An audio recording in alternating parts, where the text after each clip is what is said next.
Hey there. Hey everybody. Hey Jill.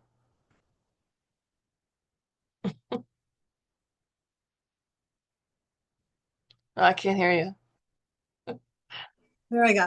Mike Dunmeyer is tapping in, and he was listening to me chew on my carrots. So he'll be here in a little bit. Thank you for the what do you call it, thermos thing.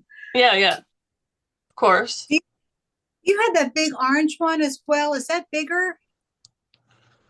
Hey You know what I Susan. mean? It might be. Would you want me to bring that one by so you can compare? Well, they're going to be how many people are on a bus? Like 56 or 57 people on the bus. I'll bring it by and then you can choose or bring both or whatever. All right. I mean,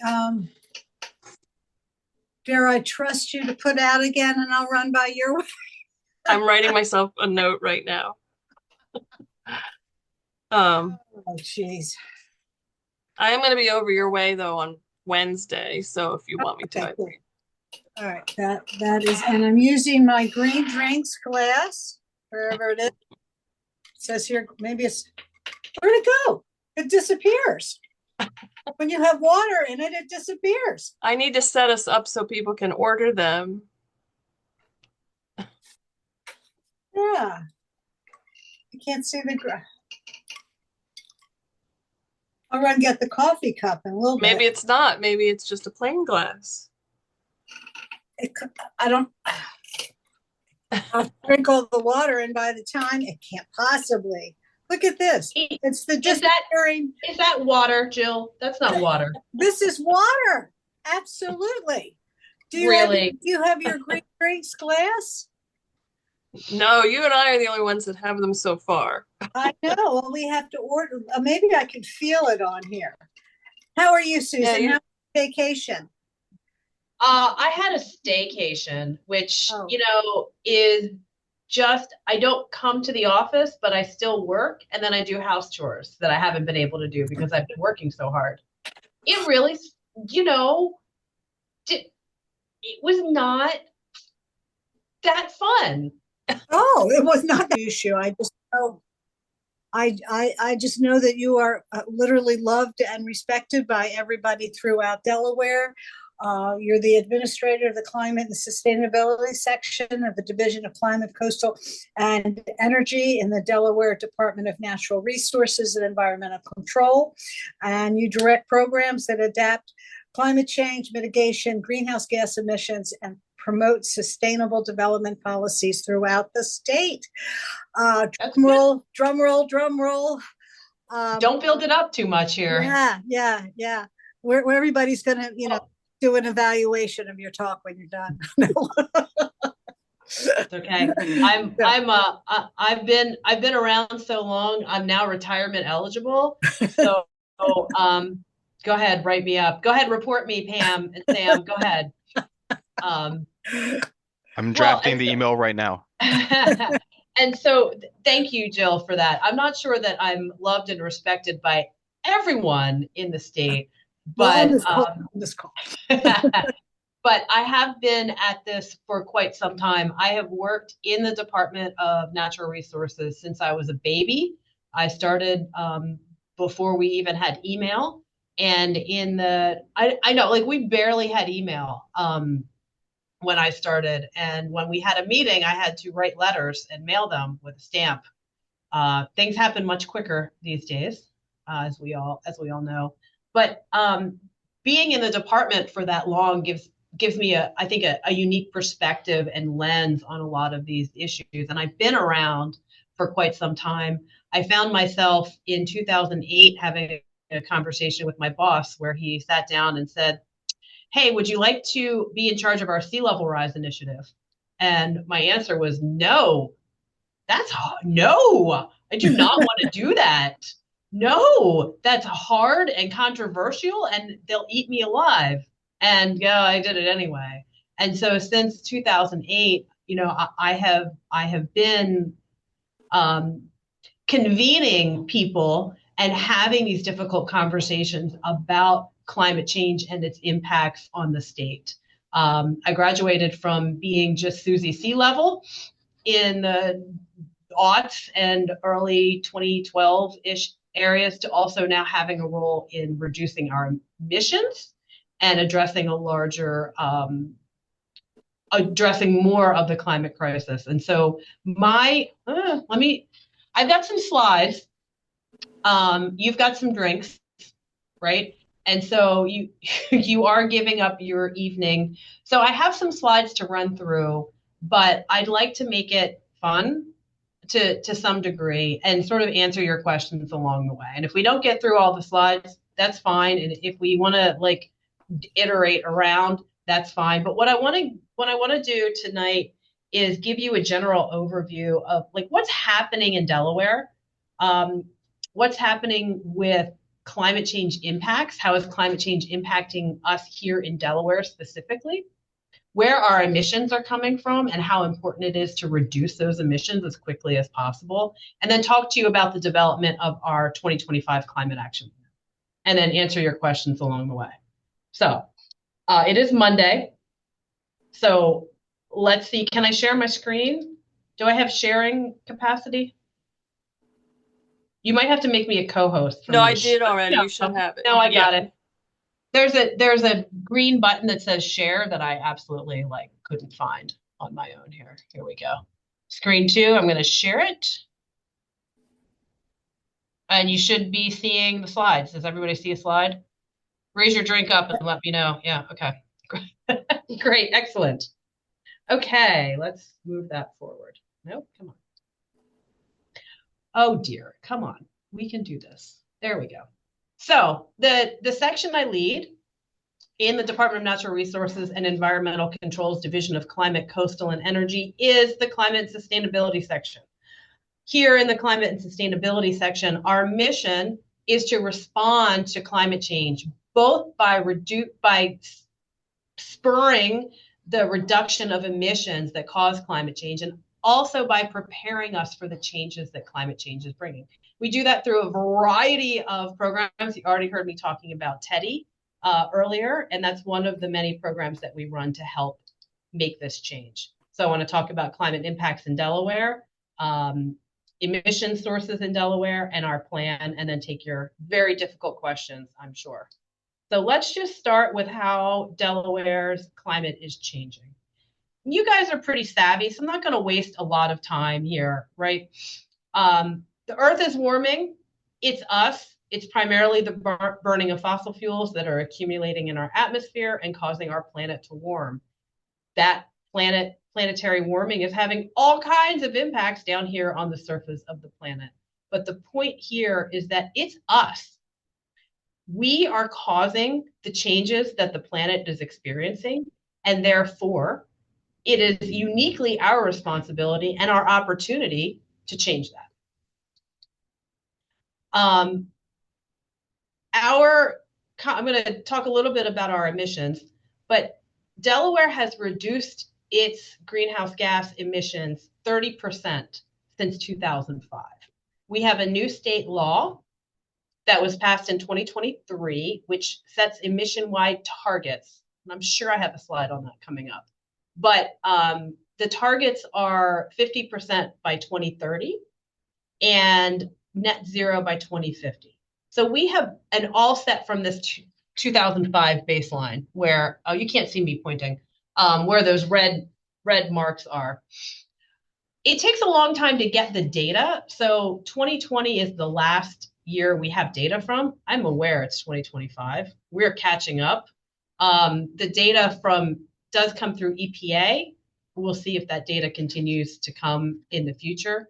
But we're working on 2021 and 2022's inventory. So we'll have some new data soon.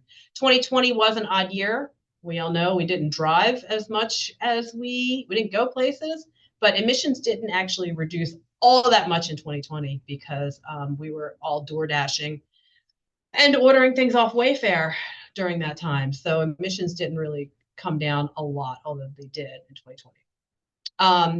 Let me move this. The sectors that produce the most greenhouse gas emissions in our state are transportation, and transportation. Also, the industrial sector and the generation of electric power. Since that time, we've reduced more than 50% of our greenhouse gas emissions from the electric power sector. So a lot of the emission reduction that you saw in this previous slide has come from the electric power sector. Those changes have come about largely because we've transitioned a lot of the coal plants to natural gas. We've also added some alternative energy in that mix. And also we have really important programs that are setting the targets for the electrical power industry, like the Regional Greenhouse Gas Initiative, which has been in the news recently. That's a really important tool that we have in our toolbox. Peggy has a question. Yeah, I understand that industry is, AKA the Delaware refinery, is responsible for 90% I'm sorry, I shouldn't have said, I said the sentence wrong. The refinery is responsible for 90% of the industrial emissions. And we don't hear anything about reducing those emissions. Is that a political choice? So you hit upon it here. The industrial in 2020, which was a different year, petroleum refinery makes up a large percentage of our industrial emissions. And so we do have one refinery in the state. I don't usually love to show this graph, but I think you guys are maybe a little bit more nerdy than the average bear. So you get to see this kind of messy chart. And this is from the 2020 greenhouse gas emissions inventory.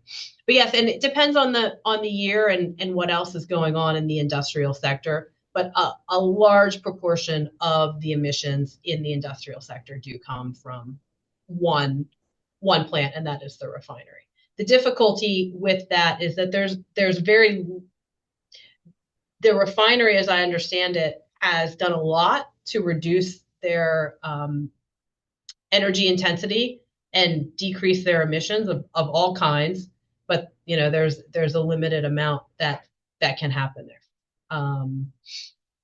So it's a tricky widget to getting to our net zero goals.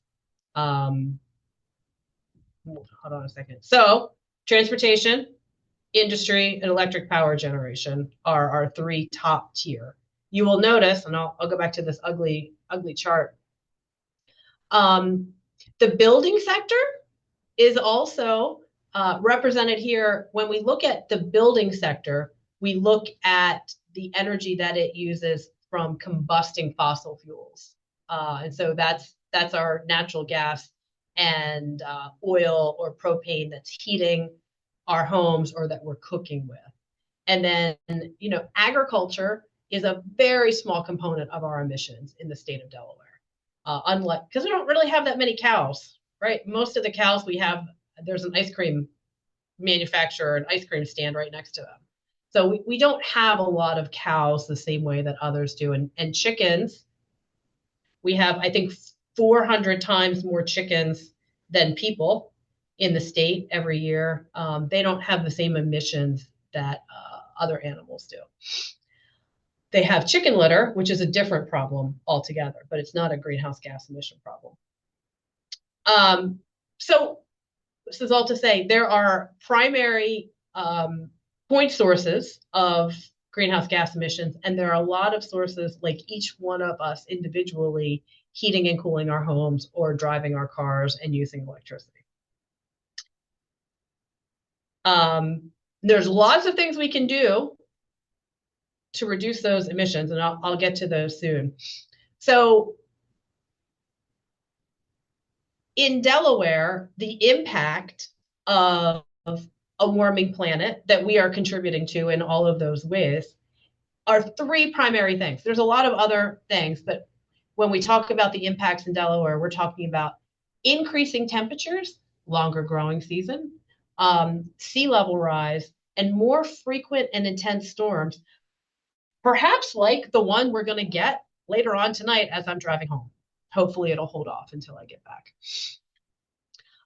And we have tools to deal with both the emissions and the impacts. And so we're trying out this new language. I'm interested to see if this hits with you guys. In our last climate action plan, we talked about maximizing resilience and minimizing emissions. This time we're trying out some new language. We're talking about preventing the greenhouse gas emissions that cause climate change and protecting ourselves and our communities from the impacts caused by climate change. And so when we protect ourselves, we're talking about adapting our behaviors and adapting the way that we live our lives to take into consideration the changing environment around us. And we know that the more we can reduce those emissions and prevent those emissions from happening, the faster we will get to a time when the planet stops warming and stabilizes.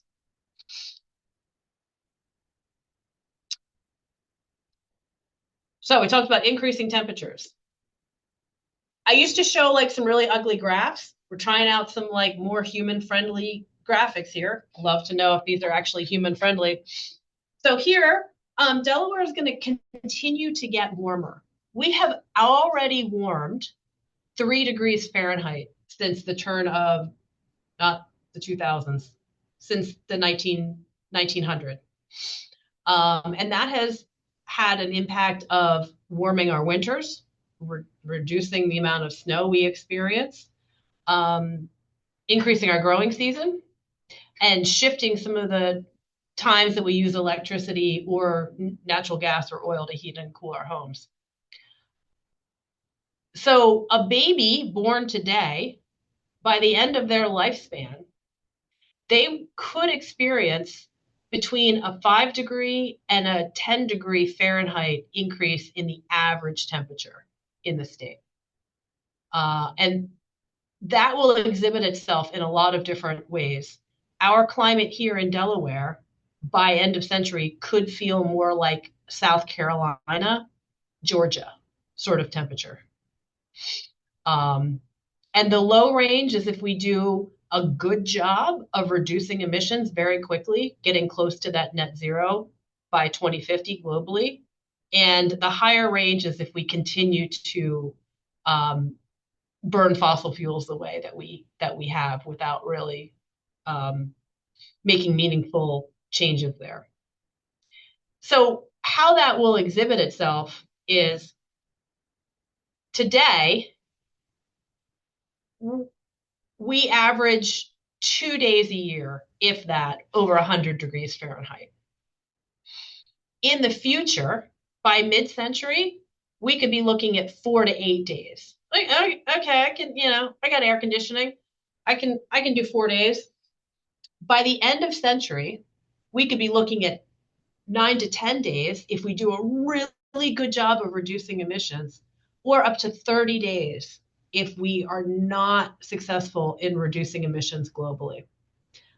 30 days of 100 degree temperatures is a sea change from where we are today and has significant human health, economic, energy consumption impacts of all kinds. And you can imagine what these are.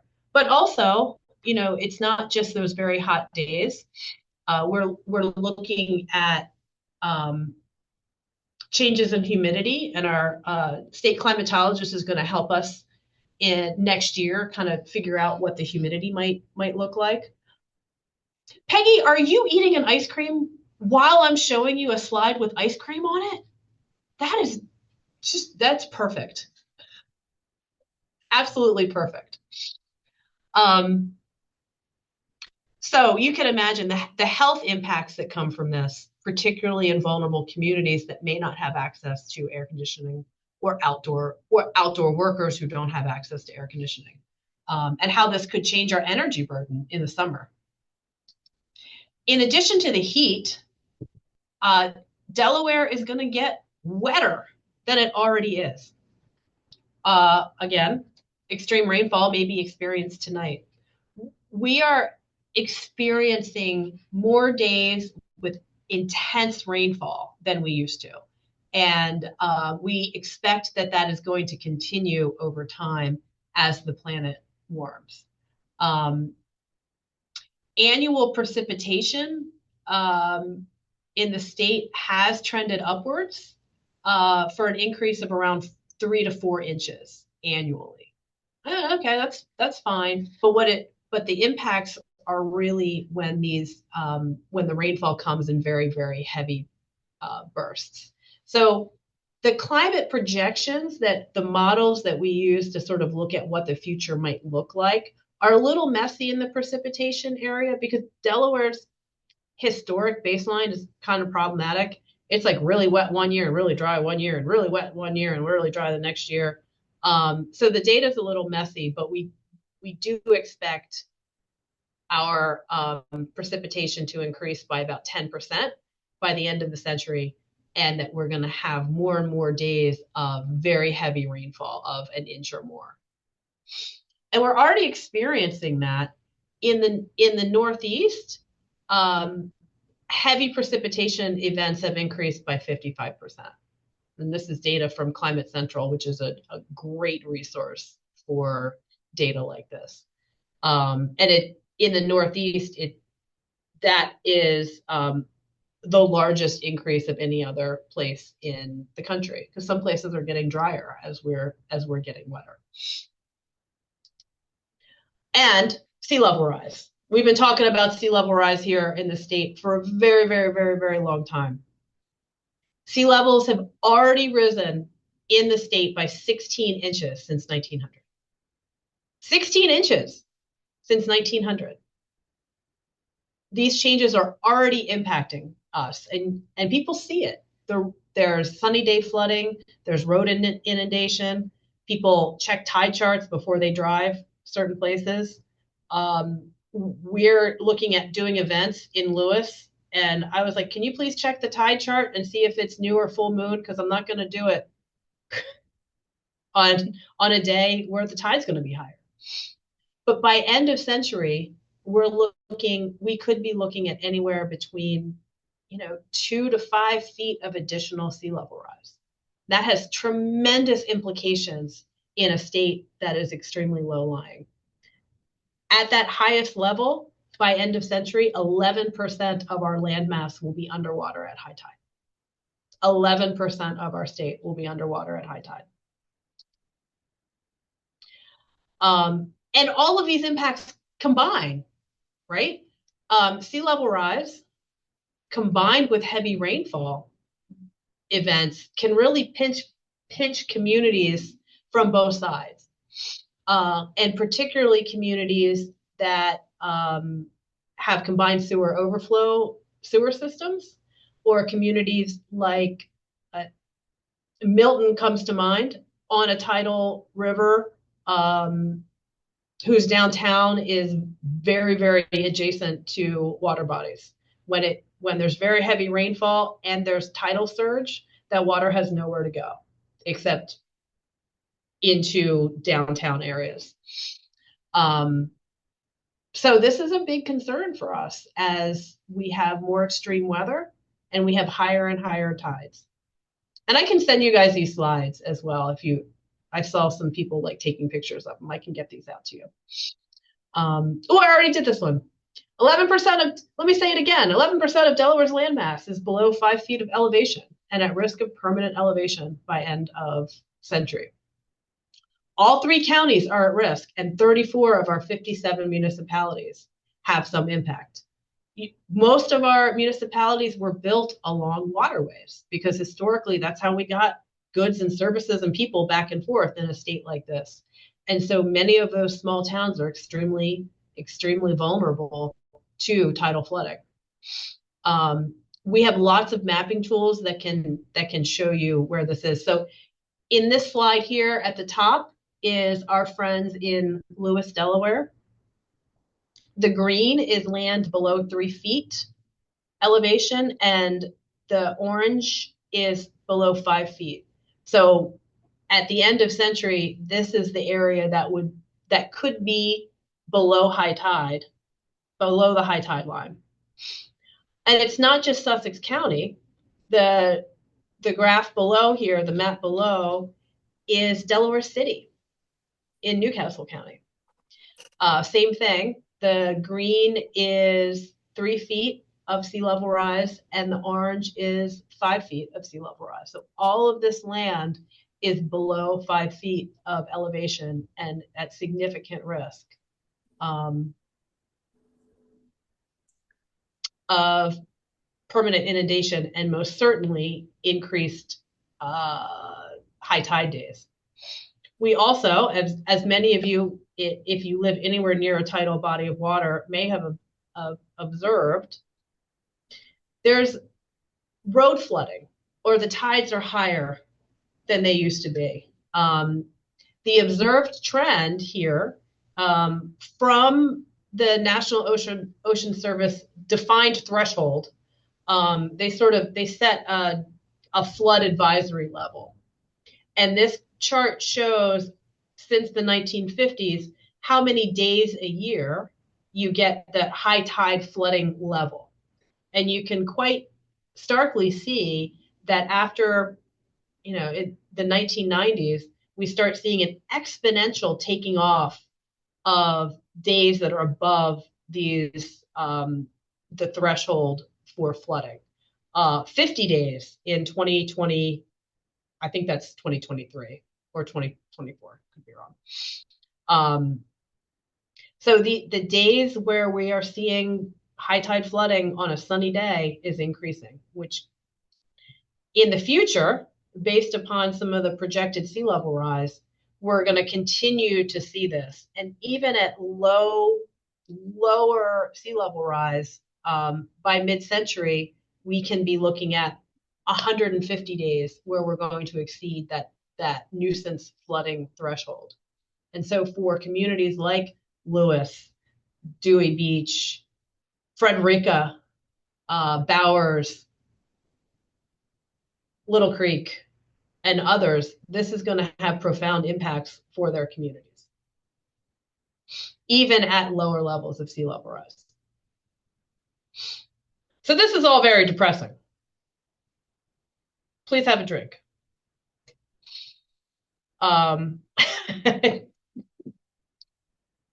Right, and so the impacts of this,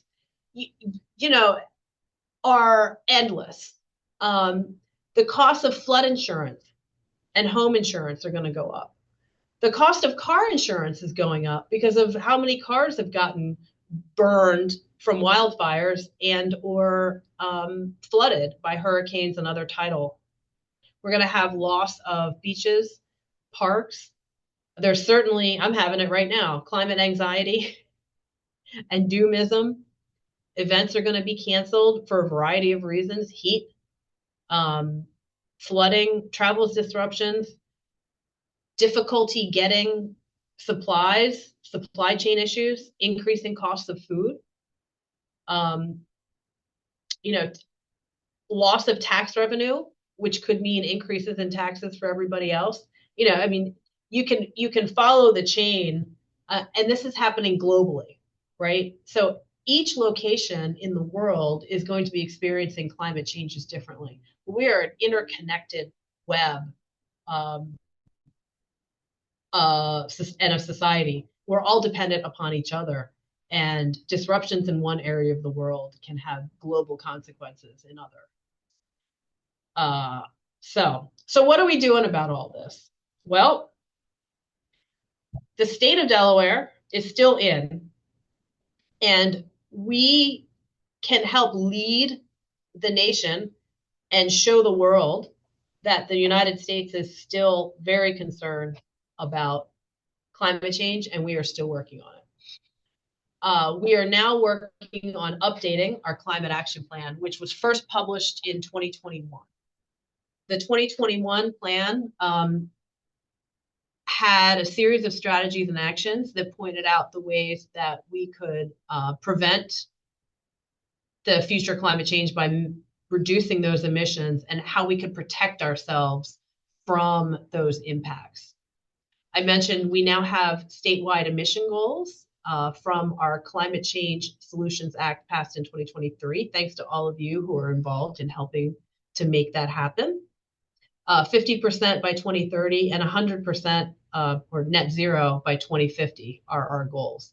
These are ambitious goals, and they are achievable, but they will not be easy. The bill that was passed calls for us to update our climate action plan every 5 years, with the first update due in 2025. So we are working on that updated plan right now. What's in it? Oh, so much good stuff. Something for everybody.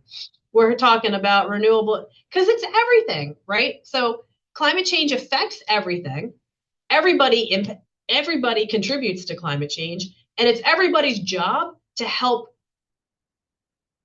act on climate change. Doesn't matter who you are, who you work for, everybody can play a role in helping us be resilient and respond to climate change. So renewable energy, agriculture, clean transportation, land use, I know a lot of you are very interested in that, and energy efficiency are key topics that will be addressed in the plan and were addressed in 2021. And we're going to be talking about strategies to be more resilient to the effects of climate change. How can we in the state of Delaware collectively prepare for the future that we know is coming? When we're building things, when we're making plans, when we're looking at our health systems, when we're looking at our infrastructure, we need to know what that future is going to look like, and we need to be preparing for it now. So being ready for extreme heat, being ready for flooding and sea level rise, being ready for heavier precipitation events and the emerging events. Wildfires are not something that we've historically had a lot of on the East Coast, or tornadoes. But these are emerging hazards that we are experiencing more and more because climate change is having such impact here in the state. Tick-borne and mosquito-borne illness, because the tick and mosquito seasons are getting longer and longer, is also an emerging threat that we're very concerned about. When we take action on climate, there's also benefits. We get cleaner air. When we reduce emissions from transportation, we get cleaner air. When we reduce emissions from our ports and our industries, the surrounding communities get cleaner air. When we build in a more responsible way and create walkable, bikeable communities, hey, we can walk and bike places. That's cool. We get exercise and we get more connected to our communities. We just finished a green, what do we call it? Anyway, climate and clean energy jobs report.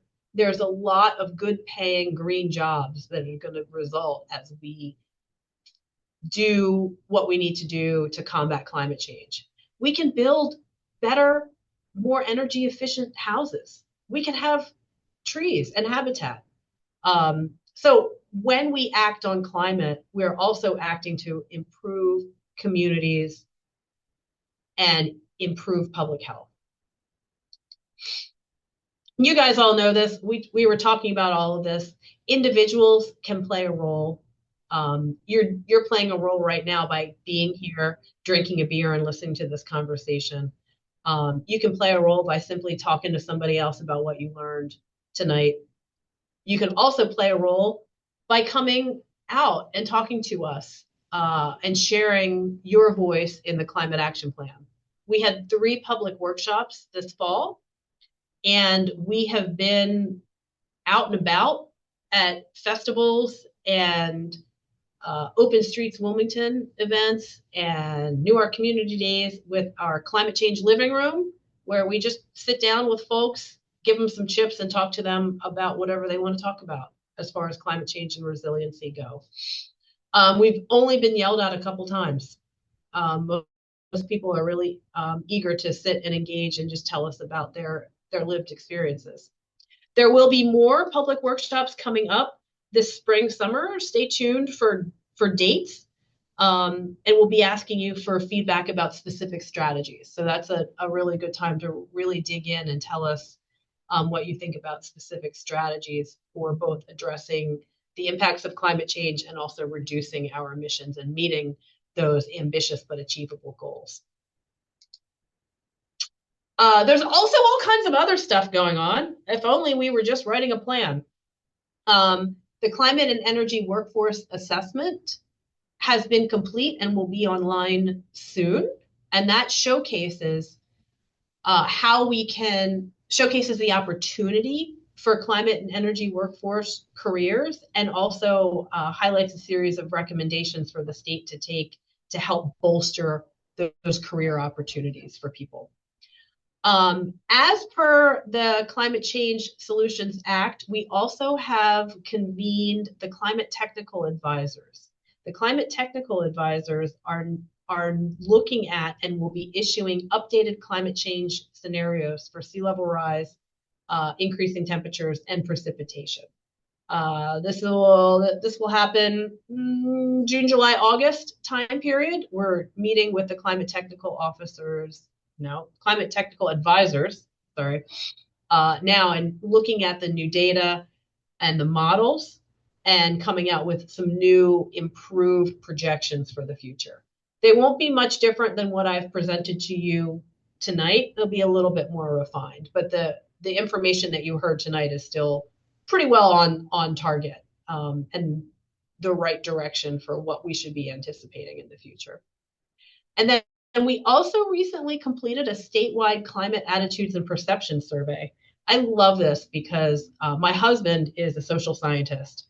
And when I get to play social scientist, we get to have conversations about work. So we did a scientifically valid phone and text survey to 1,200 Delawareans. We've done this every 5 years since 2009 to kind of get a pulse on what people think in a valid statistical way. And so we'll have those results out pretty soon. People continue to be very concerned about climate change in the state, and overwhelmingly want action on climate change in the state, despite what you may hear from certain corners. Here's our timeline for the climate action plan. We probably should have a bike rather than a car. I could hear all of you judging me for that right there. So I'll put a pedestrian and a bike instead of a car. But we are, I know, Peggy, I could feel you. Our second round of public engagement sessions will be this spring and summer, and then the document will be published in the fall, and then we'll start implementing, and we're already implementing. One other thing to add is that the state also just released its energy plan a couple months ago, and this is the first time that the state had updated its energy plan since, I don't know, it was like 2009 or 2011. It was way overdue, and a new energy plan has come out. The energy plan and the climate plan are talking to each other, and the climate action plan will reference parts of the energy plan because they're very tied together. Here's some websites for you. Here's my email if you need it. If I don't respond, email me again. I get a lot of emails, but I'll leave this here. And with that, I'll take your very difficult and well-informed questions.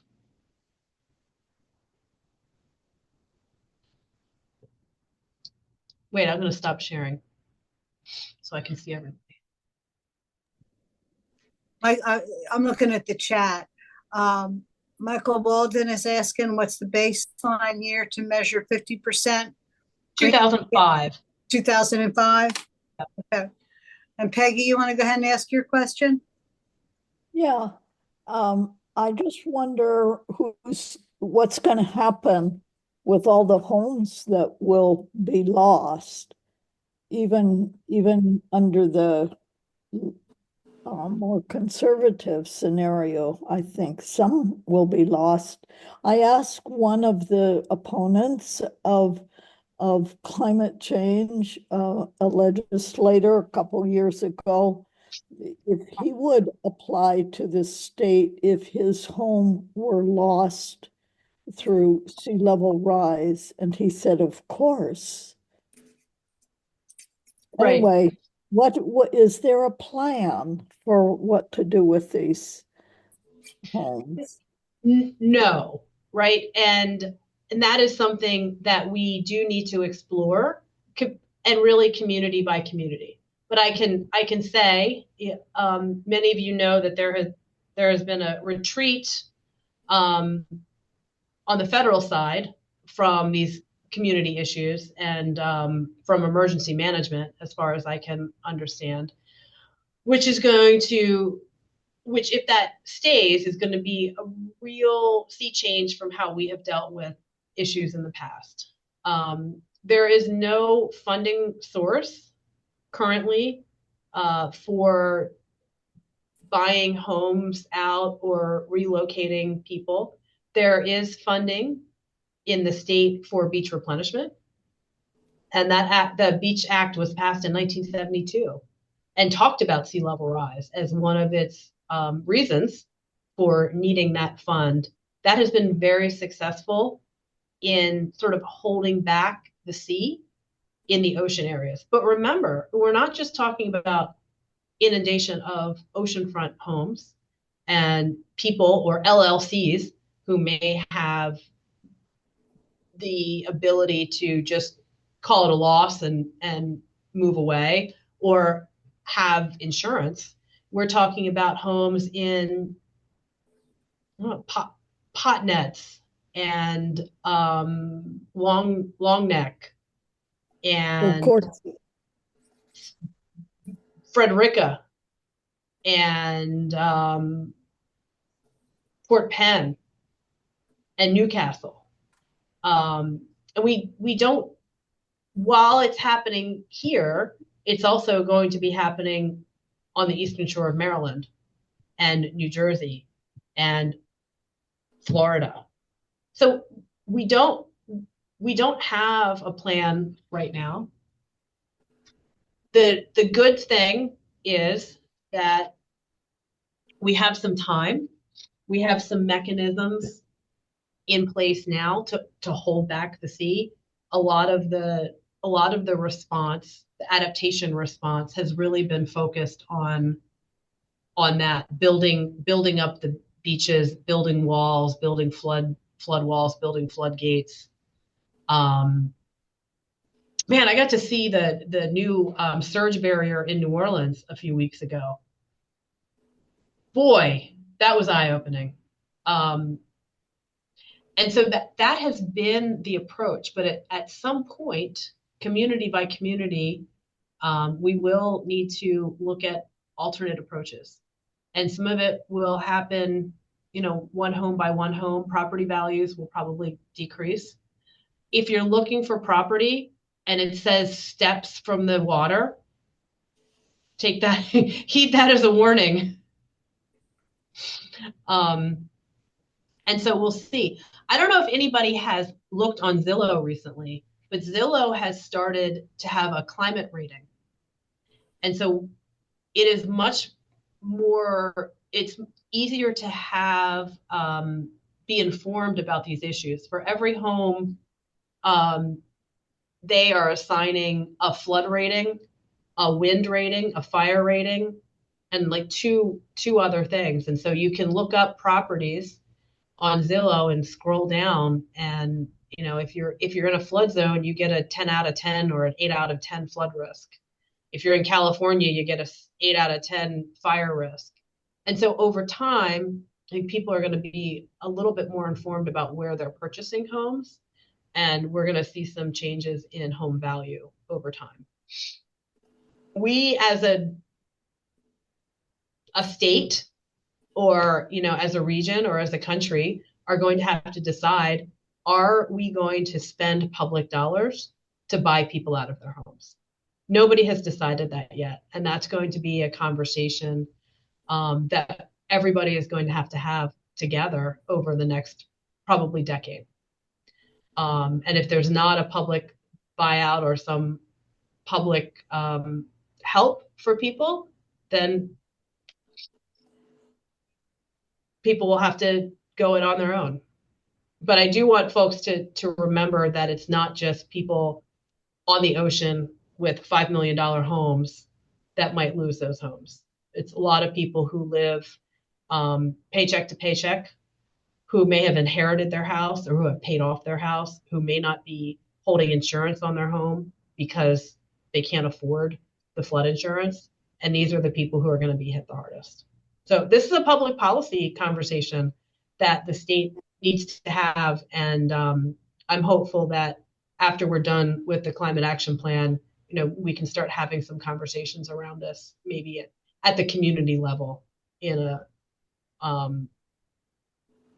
very intentional way. Yeah, Susan, I can't find my raise hand button. I don't know if anybody else has their hand up. I got Anne, Natalie, and Pamela. Go, we'll do them first. All right, Anne. Hi there. On the photo with a little car in it, and somewhere else in one of those little circles where you had bike and ped, maybe you can, excuse me, have a small bus as well as a pedestrian or two and some people riding bikes. I will. I mean, that just get the car out of there, right? I didn't realize it until I was just talking. I was like, oh no, that's no good. And the other one where you say walkable and bikeable, maybe it's, I don't know what the phrase is. We're saying transit supportive. That might be too many words, but figuring out some way to wrap that one in there, because clearly I think we have a challenge with getting transit to be accepted as a form of transportation for a lot of people.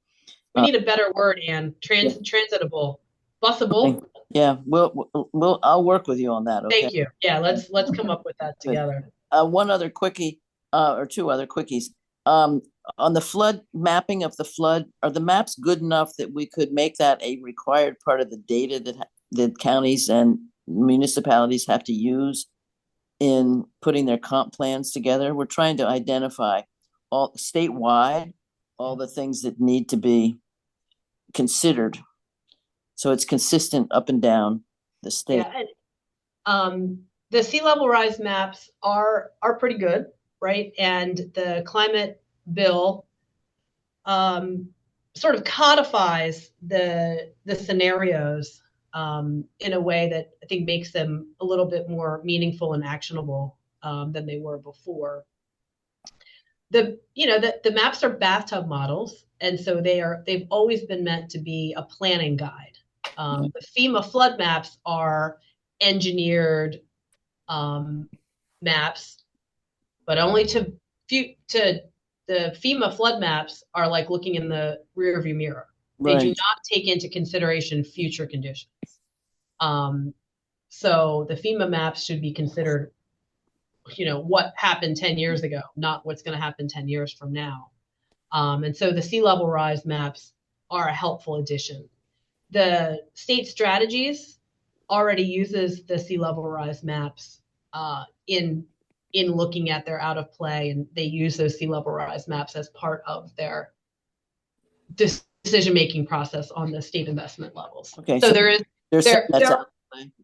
yeah, and that happened a long time ago, actually. I think as early as 2015 they had incorporated that into that's good. Yeah. Okay, good. So there's precedent there, and we do have a guide. It has a long name, but there is a guidebook for how to actually utilize the planning scenarios in decision making, mostly for like how you would build, taking those into consideration. And it's not from a planning perspective, because we have so many small towns that are built right on tidal rivers. And we also want to encourage redevelopment in downtown areas. We're kind of at odds with ourselves. And on one hand, we don't want to build in flood prone areas. Right. On the other hand, we don't want to build in forest and farmlands that we want to protect for other reasons. And so somehow, just saying no to development in floodplains is probably not an answer. But saying yes to better standards and really looking at those things is something that I think would be an ideal situation. And a lot of people have said to me, well, we can't build in a floodplain. I'm like, yes, that is that is the case in certain areas. But when you look at, I don't know, I was thinking about Milton. I don't know why I love Milton so much. Yeah. When you think about Milton, or you think about Frederica, or you think about Milford or Right. Seaford, Yeah, all the towns on a river. Yeah. right? All of them are on a river, and all of them are flood prone, but also we want to drive development Right. to those already developed areas. So how can we do those things consistently? Yeah. I don't know, Ann, I'll let you tell me. That's a good point.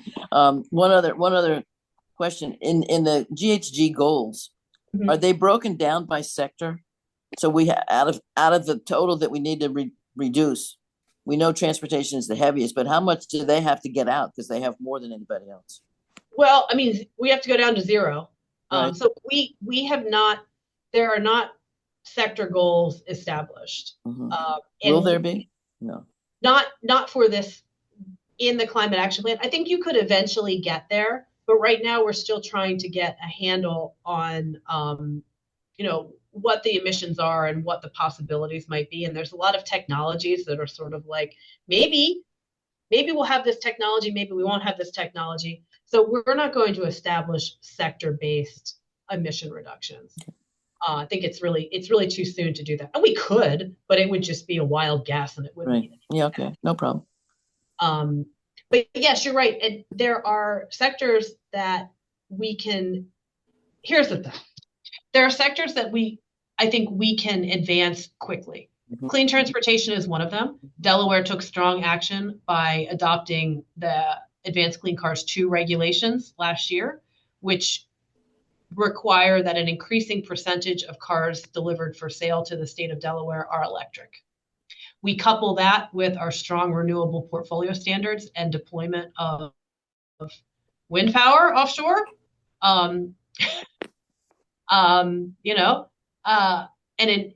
an increasing amount of clean energy on the grid. That helps us, but as you know, as many of you know, we've locked in a lot of vehicle miles traveled because of where we've developed and how much everybody in Delaware has to drive, which we're going to try to stem in the future, but we already got people living in the middle of nowhere and driving all over the place. But clean transportation is an area where I think we can reduce emissions quickly. Building efficiency, increasing the energy efficiency of a building is the fastest, cheapest, and most effective way of reducing emissions in the short and long term. Because if you don't use energy, you don't have to generate it and you don't have to pay for it, right? So we can make some quick reductions there. If we can deploy, we were on a roll with deploying renewable energy at scale. That's been slowed down a little bit, and hopefully it won't slow down for long. The industrial sector is really going to be the tricky widget.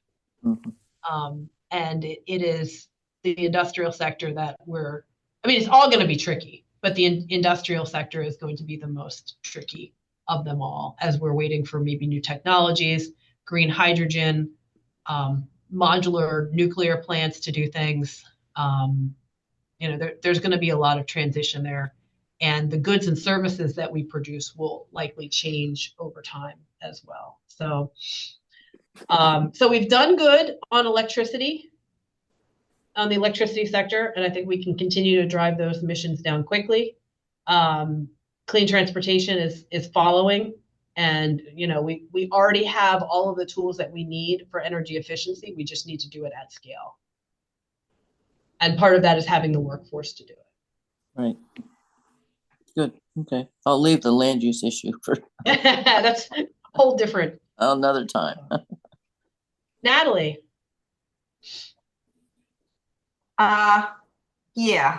On one of your slides, you showed individual things that people can do. And one of them is reducing food waste. And I have a real interest in this because, as you know, goes in the landfill and creates methane gas. And I read somewhere that food waste contributes something like 8% of greenhouse gases. So it's not insignificant. And I just wondered if there's anything in this plan to address that. For instance, large scale composting or community composting. I mean, it's done other places. I was just in Mexico, and they actually, do composting. And the one hotel we were staying at, she says, yeah, they actually bring me a little bucket of nice composted soil that I can use. So, and I know I talked to Adam a while back about the disaster that happened several years ago when they tried to do large scale composting. So is there any will to look at that?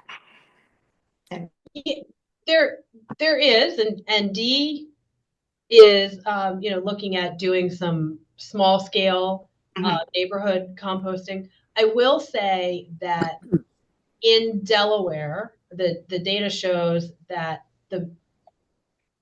there is methane from the landfills. A lot of that is being captured. It's actually being as efficiently captured as possible and reused, burned and used for energy. So I mean that's good, right? So the landfills are capturing that methane, I know that, yeah, and using it for energy purposes. Sometimes they're flaring it off, but there is some best practices that are in place at our landfill. So that's good, right? Here, Delaware's doing good on that. That's not to say we couldn't reduce the amount of methane that's happening from that food waste. And it's under consideration, and it's something that we've heard from the convenings that we've had thus far, that people are very interested in that. But it's not part of the plan at this point. There is no plan at this point. We're still in there's the 2021 plan, I think, addresses it. Yeah, but the plan that you're formulating now. But the plan we're formulating is still under development, right? So what we have is we've gotten feedback from a lot of people. We've got sticky notes with all kinds of things on them, and we've got lists of concerns that we've heard. But over the summer, we will be formulating the plan. I do, though. Can I add to that, Susan? Sorry. Yeah, go ahead. If it's good. I'm done. Your turn. On composting. No, I'm glad that Natalie asked that question, because I saw on your graph you only had methane or landfill emissions generally is like 2% or something like that. So very small. Yeah, I thought it was more than that, but maybe it's reduced in Delaware because, as you said, some of it is being used for energy generation. But for those who aren't aware, Plastic Free Delaware is running with DSWA support and DNREC support. We have a community composting initiative that we are trying to get community composting sites up and running all around the state. And the questions that Natalie raised, we are actually meeting with the new DNREC Secretary, Greg Patterson, next week. And those questions are on our list for him, because there are definitely things that we know and are going to suggest that DNREC could do with us, partner to better incentivize community composting and larger scale composting. Because I don't think that there's an industrial scale composting going on in Delaware anytime soon. Even if a company came tomorrow and said we want to build one, it would probably take 4 years to get permitted at least, or maybe 3. I don't know, Susan, how you feel, but several years anyway. A while to get the permit.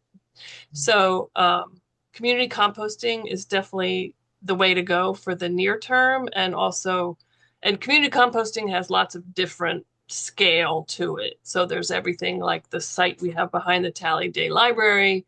For those of you who have been there, I'll put our link in the chat for this program. But you can also have windrows with slightly more tonnage and that sort of thing. And that's still in the category of community composting. So I think there's a lot that DNREC can do in partnership with us to incentivize it and lower the fees and expedite the permitting processes. So that's what we're working on. And Natalie, we'd love to have you continue that conversation with you, and maybe let you know more about what we're doing. Yeah, one of the disincentives that, and I don't know if this has changed. When I talked to Adam a couple of years ago, he was saying, for a small community composting, like if I wanted to do composting in my community, that the permit fee is pretty high. So Yep, it's that would ridiculous. And that's on our agenda for Greg next week. good. I'll be interested how that conversation goes. Yeah. Thank Keep you you. posted, Susan. Cool. David? I'll just say it doesn't, we've done a lot of research all over the country and especially our neighboring states, and Delaware is an anomaly when it comes to that, to the roadblocks that are in front of community composting in terms of permitting fees, assurance fees, and processes that you have to go through. So Yeah, that's the why is kind of that? information we're going to share with Right. Greg. David? Thanks. One of the things that annoys me about living in Pennsylvania is that I keep hearing that the powers that be here, who of course are very partial to the fossil industry, since we're a big fracking state, have recently, and somebody else here may get it more accurate than I am describing it, have recently uh, kind of jiggered an electric power use projection uh, in part of the regulatory proceedings affecting the Penn Jersey Maryland interconnection, which I believe includes Delaware as well. So as to justify the construction of uh, several new fossil fuel plants with a decades long life, which will have to be paid for by law by ratepayers. So that's the background of my question. My question is, are there numbers available for you to do up a graph that would present various what if scenarios? For example, if renewable energy, I keep hearing that renewable energy is the cheapest incremental way to obtain more energy these days. So if Delaware, for example, was able to go it alone, and have all its ratepayers pay just what uh, is made necessary, including maximum use of renewable energy, then people in Pennsylvania would see that, and if it's projected, then we could see it now, and we could go to the Pennsylvania Public Utilities Commission and say, wait a minute. Delaware consumers are projecting that they're going to be paying half as much for kilowatt hour in 10 years as we're going to, because Delaware is making reasonable use of renewable energy and Pennsylvania is not. The other part of the question, actually, it's a separate question, so please don't take them both if you don't have time. How is Delaware going to adapt to, I don't know how to put it nicely. The federal administration is not science friendly right now. So if the numbers that are coming out of the feds are false numbers, how can Delaware insulate its own planning and decision-making process from the efforts to skew the process from the federal level and protect itself against federal missteps? Thank you. So the first question will be quick. I don't have those numbers. I don't think those numbers have not been generated. They were not generated as part of the energy plan, and I suspect they would be pretty complicated to generate. Mike, do you have any context just from the wind sector that might help with the? Yeah, I was about to put something in the chat. There are a couple thoughts on this. One is that if you look at future energy demand, by 2035 nationally, we're going to need 160 more gigawatts of peak capacity around and a significant amount of new power generation. If you look at all of the natural gas and nuclear restarts that are online to come on board in that time period, they only put out about 55 gigawatts of that energy. There are, however, 2,000 gigawatts of renewable projects in the queue at this point. So the bottom line is to meet future growth, you can't do it without renewables. You will have price spikes based upon supply and demand. You will have outages and brownouts unless you really do invest heavily on this. And in terms of price suppression, actually, when everyone was very upset about their bills in January, we had that very, very cold spell. We went ahead at US Wind and we're starting to push this out now. And we did an analysis of if our project had been online during January, how much money would that have saved Delaware ratepayers? And we actually focused on just DP&L ratepayers. And there are three areas where we affect this. One is our project would be giving the state of Delaware 150,000 free renewable energy credits every year, and that displaces a significant share of the portfolio standard costs where the state has to go out and buy renewable energy credits right now, about $3.75 million. But our project, if we were to connect in Dagsboro as we plan, we would be at the DP&L node, and we would have 770 megawatts for reliability related capacity. And if we had then been able to bid that in the prior year, mid-year, they planned for the year out, we would have saved Delaware ratepayers $43 million just in capacity costs just in January. The total emergency capacity costs were $46 million. So that would have been over 90%. The last thing we did was look at the power generation costs, and to determine the impact we would have had, you have to, we actually have readings. We know what the wind is in our lease area hour by hour. And so we're able to model the amount of energy we would be generating at any point in time. And we match that up against DP&L's load. To determine how much we would have saved, you have to rebuild the stack of the power sources that DP&L would have been going to during that time. It's a very complex and expensive endeavor. So we only modeled 1 hour, and that was January 24th between 1 a.m. and 2 a.m. in the morning. It happened to be a time of a fairly heavy peak load. It was actually, while our project throughout January was really cranking out a lot of energy because there's a lot of offshore wind in the wintertime, that was not a period where we were hitting our max. But even with that, we would have saved Delawareans $1.43 million just in that 1 hour. There are 744 hours in January. So I think it's safe to say we would have saved ratepayers somewhere easily between 50 and $100 million just in January. And that's, in part because renewable projects are able to bid into the grid at the cost of fuel, which is zero. And during that hour, 1 to 2 in the morning on the 24th, to meet all the demand, DP&L was having to pay for really expensive peaking plant energy, which is over $700 a megawatt hour. So introducing at that time for us, it would have been about 660 megawatts from our project at zero significantly brings down costs. And, there's a lot of analysis that's been done about how much natural gas price volatility had to do with the spikes that people felt in their bills. Simply diversifying your energy supply, period, is going to have a lot of protective capacity there. But renewables bidding in at zero can significantly lower rates. So sorry for going on. Well, I'm glad you were on the call. That's a much better answer than I was going to give. But you're right. We don't have the full answer yet, but we have a good example, and it proves the point that bringing on more renewables, diversifying Delaware's energy supply is going to bring people's rates down. Did you say you put a link to that information, or is that? I was getting ready to put a link into a study that shows the projected energy demand and the lack of fossil fuel projects online to be able to fulfill that, which is interesting.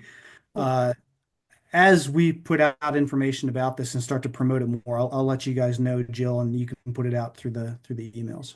Cool. Thank you. David had another question, which I'm gonna answer as quickly as possible. We have a lot of autonomy in the state.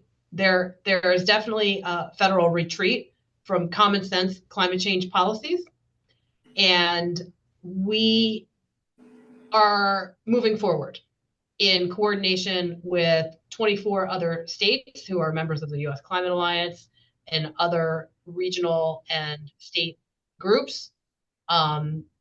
We are working together to continue the work that we do at the state level. And if the federal government isn't there, we move forward. We have our own data collection. It will be harder and it will be more time consuming, but we are not going to stop because this work is too important to the state of Delaware, for all the reasons that I talked about before and more. So yeah, it's harder. The funding that was coming to do these projects was helpful. The accelerated pace of permitting was helpful. But we're going to keep moving forward because the state is committed to this. Pam? Hey, just a few comments. Um, for the electric vehicle that was pictured, or the vehicle that was pictured in the slide, I took it as okay because it had an electric symbol on the side of it. I'm So I was changing it. thinking like EV No, vehicle, so I thought, I okay, gotta that change one's it. good. I thought it was okay. So just my perspective, I guess, from an EV side. The other thing is, well, one other thing, I recall at one of the last meetings that we were in, there was somebody who was presenting and they were saying about, and maybe it was Lewis, they were talking about in the building codes, anything that's new that's being built, or if there's a major renovation needing to be done on a building or home or whatever it is, they were having to raise their height, what, 6 to 12 inches, or something like that, to help with the potential sea level rise in the future. So that is something that at least that area, I believe it was Lewis, they were talking about in the RASCL meeting. There's something there now. That's the new stuff, and new stuff being built, and or um, buildings that may be older that are doing a major renovation. That's something that could help within those scenarios. Yeah, it's going to be a deal. But the other thing is, previously, before coming on board with this state, I used to work on the non-regulated side. So I did a lot of compliance work for facilities and industry. And I can tell you that most industry is regulated by permits, and they have to, well, they're supposed to, work within the confines of those permits. And that does include air permits, water permits. You have all kinds of reporting that you have to do, and you have to maintain the regulations and the requirements that are within your permits. And that does include, facilities that create energy, like the Delaware City facility. They do have permits that they have to run by, and they have limitations on what they can emit. So And just a little tidbit of information. we get that data, right? And we can use that data on our own if Yep. EPA stops. TRI goes to the Yeah. EPA. The Tier 2 reporting, those are EPCA reports required by the EPA, which is Community Right to Know Act. So let me go back to just to explain what Pamela said. Lewis has recently passed new ordinances that do require a higher standard for any homes or buildings that are constructed in the floodplain area. So they're requiring a higher level of freeboard in those areas for new and substantially renovated homes. They've also have passed an ordinance to establish a resiliency fund. And so there is a series for their own use. So they are going to establish a fund that they can use for matching grants for their own resiliency purposes. So they will not be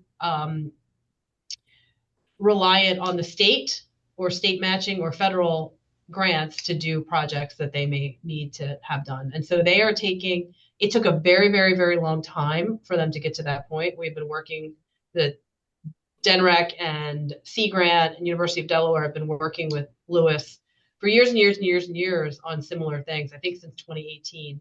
So it does take perseverance. It takes somebody with gumption to get through that process. But they've made a significant stride forward in Lewis, and I'm hoping that other local communities can use that as an example and also have better standards.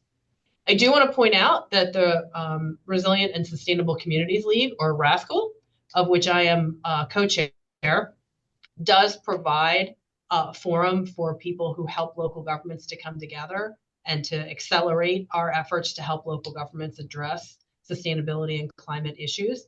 We have coffee hours once a quarter, and the RASCL coffee hour this Friday is at the Slaughter Beach Firehouse. and it's about dune preservation. Jen Pomgrantz from the Division of Watershed Stewardship is going to give a talk.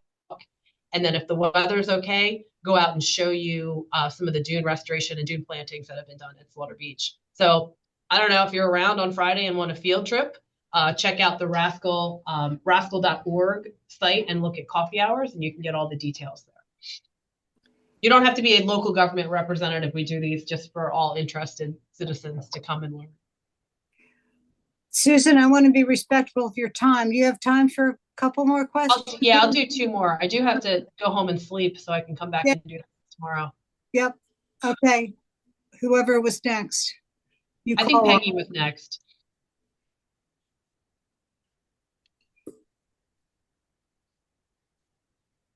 The great and powerful Peggy Schultz needs to come off mute. Yeah. She can't find it. Well, she's talking away. I know. Peggy, We can't hear you. Sorry. There we go. You may have covered this earlier while I was, spaced out or something, but how can we meet our renewable energy targets for the RPS goals when we don't have a wind project? And we won't be able to start until at least the next administration. I mean, it takes a long time for these things to get into gear. Trump has said no. I didn't mean to use that name.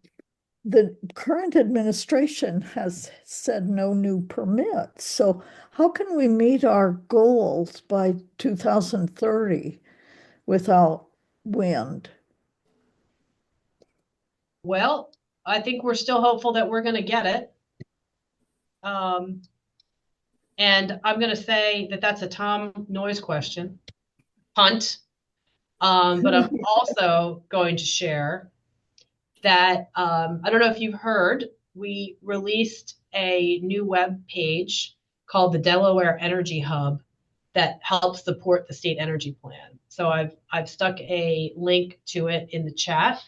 It has lots of information about our energy supply and the future. I haven't even explored all of it. There's a bunch of stuff in there. So I can't answer that question for you right now, Peggy.